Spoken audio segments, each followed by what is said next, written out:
What it is, what's good, what's up, hot tea, hot mess, what it is, what's good, what's up, hot tea, hot mess. Make sure you subscribe to my channel and don't forget to hit that bell notification so you will know when new mess has been uploaded. Let's get it.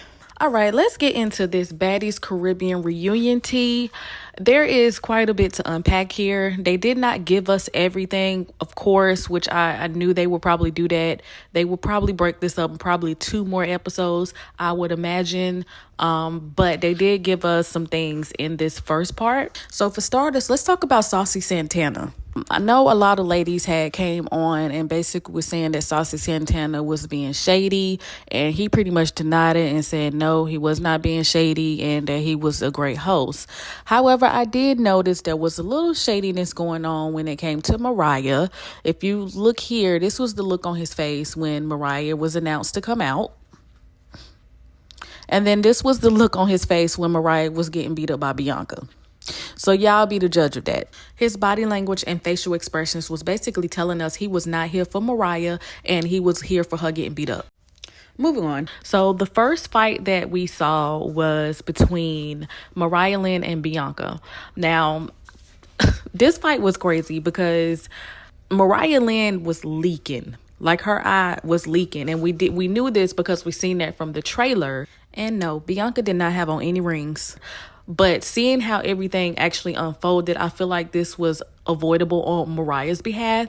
Even when she was in the trailer in the beginning with Tasiki and some of the other girls, she even said herself that she wished she can basically sit with her back against the wall because she didn't want anybody behind her, basically to avoid being snuck. So then why would you, while you're in the middle of arguing with Bianca, turn from Bianca? Bianca ran up and she snuck you, and she did her big one. I mean, I hate to say it, it was messed up, but that was your fault and it was completely avoidable. I don't understand why you would do that. Like, that was crazy. And then she had a chance to run a second round with Bianca, and she got beat up again by Bianca. So Bianca definitely did her big one on this one. And I mean, I can't even really say I feel sorry for Mariah because that was avoidable. Mariah should have never turned her back on Bianca, and she wouldn't have got snuck like that. And she probably would have been able to stay for the duration of the show, because I believe Mariah left because she was embarrassed. But it was mad crazy. And I really don't like how Mariah basically set up Bianca. They did show the text messages where Mariah, like the day of, did not let Bianca know that she had squashed the beef. She basically was telling Bianca that she thought her and Sapphire would get into it, and Sapphire was calling her out, was saying, well, why would you tell her that if me and you were good and we didn't have any beef? So to me, it was a setup. I felt like she just wanted to see someone beat up Sapphire, because I really think that Mariah secretly probably did still feel some type of way about that situation. The only problem is Bianca is not a better fighter than Sapphire, so it didn't go in her favor.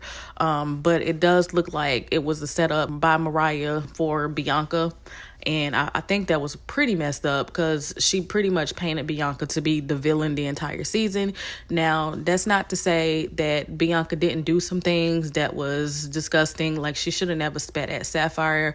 I think that kind of made her pretty much the villain, and she had to pretty much fight the whole season with Sapphire whenever she did come back on screen. But how Mariah did Bianca was really messed up. And I can't say that I feel sorry for Mariah. I can't say that. I don't know. One thing I can say about Mariah, though, win, lose, or draw, Lil Mama getting in the paint. She don't care who it is. But what happened to her because of her. Next was the arguments between Biggie and Jela. They were pretty much talking about what transpired that led them to fight on this season. And Jela was expressing how she did not appreciate how Biggie talks crap and said that she was going to slap her. And then when it was time to fight, she didn't want to run the fade, but they ended up running the fade anyway. She also talked about how she can't be upset with how Jela reacted to what the question that Natalie asked her about who won the fight on last season, and perceived that as her talking crap when Biggie has a show with Teddy where she just pretty much talked crap about everybody. And Biggie was trolling the crap out of Jela. And it was so funny. I feel like that would have been a moment I probably would have had to slap Biggie because that was funny. Look at this clip. You get on your podcast. Yeah, the podcast. And you talk unlimited shit with your teddy bear that you narrate for. So that's really your own thoughts. No, it's not only my thoughts. Who else is it? It's not only my thoughts. Who else? Teddy has his own thoughts. Teddy is not real. That is your imaginary friend, and you speak on his behalf. Don't steal your thoughts. No. Yo, why did Biggie say Teddy has his own thoughts, y'all? I'm done. And the next we have Tommy was called out to the stage. And I don't know what in the world was going on with Tommy. I do know that she was drunk. She was super lit. And how she kept trying to fight Bobby was sending me. Because it was like she was trying to fight him, but she really wasn't trying to fight him. But she was angry, but she was so drunk. Like, I was like, what is going on? Why every time Tommy come out on the show, why does she have to be drunk? They really need to stop giving this girl alcohol. I really don't understand.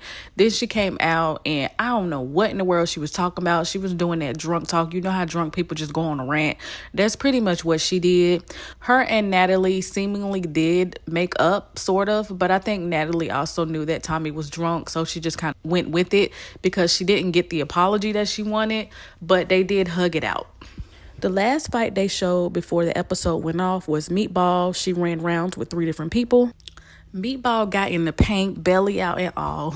Y'all know how Meatball is. You know that belly is gonna be out, honey. It's gonna be bellying, okay? The first round was with Tinkabella. As soon as Tinkabella was called out, Meatball was ready to stand on business. She was not playing around with Tinkabella, and they went at it head to head. Wasn't too much. I didn't really see a whole lot of connecting on Meatball's behalf, really on Tinkabella's either. Tinkabella was trying to take Meatball head off, but she was not able to get her the way she was trying to get her. It was more looked like a damn wrestling match. But needless to say, Meatball was standing in the paint and standing on business, and she was going toe to toe with Tinkabella. They ran about 2 rounds, and then Meatball got into the paint with Slim.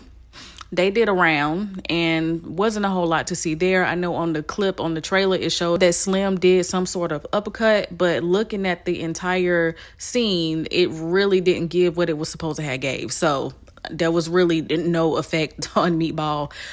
After that, then Jela tried to come over and was trying to fight Meatball because she said Meatball was talking junk online and she didn't appreciate that, but they didn't really get to fight. And then Meatball and Tinkabella ran one final round before the scene ended. And that last round looks like Meatball might have got the best of Tinkabella because she had her down in the seat. So I can't wait till the next part airs so we can see exactly what happened with that and also see the rest of the fights that we all have been waiting on. The crowds was loving Meatball. They was cheering for her and they was here for Meatball. Saucy Santana definitely was here for Meatball because he basically said he lives for Meatball. So I have to give it to Meatball. She was not scared to get in the paint and she did what needed to be done. Okay, she went toe to toe with two of the girls because like I said, her and Jayla really didn't get a chance to fight during this part. Maybe next part they will actually fight, but it really wasn't much going on between her and Jayla. It was a couple hits, but nothing crazy.